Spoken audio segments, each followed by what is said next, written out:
So we've done a lot of work previously with variables and getting pretty comfortable with those. So I'm going to show you something a little bit more advanced today and then set you a task. We can create a list, which is essentially a variable that can have more than one value. And I'm going to say I wonder if this will actually work actually. A2z equals list. I'm going to click run for a second there just to check that. Yeah, it's accepted. A2z is a function. So I can do A2z.append. That'll allow me to add to it, say the letter A. And I'm just going to copy this. I'm not going to do the whole alphabet. I'm just going to do a couple of letters just to get it in place so you can see how it works. B, C, D, E, F, and G. Now, usually, every time I did an equals, so I set a variable, it would overwrite the previous value. With this, what I can do print A2Z, and when I run it, it doesn't like my spelling of append because append only has 2 P's, not 3. That does always help to make sure you got your spelling correct. There you go. As you can see, it's printed out for me my list of values as I've entered them. Now what I can also do is do A2Z.remove, and I can tell it which one I want to remove. So I can say D. And then if I print it again, what will happen is you'll see the original list with A, B, C, D, E, F, G in it, and then my second list with A, B, C, D, or A, B, C, E, F, G.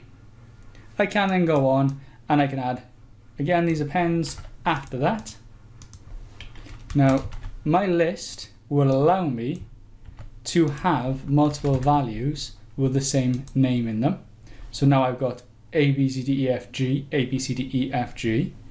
And if I was to do again remove, but this time I was to remove A and then print my list, what should happen is I should get my list printed normally, my list printed without the D letter in place, my list printed again, and then the third printout with none of the A's in place. It should remove both.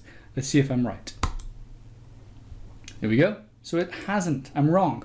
Happens a lot. It only removed the first A.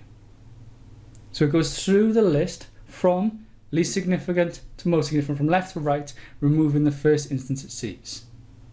Using this new principle about lists, what I want you to do is write for me a basic program that has a menu system that asks the user if they want to create their shopping list, where they add items to it.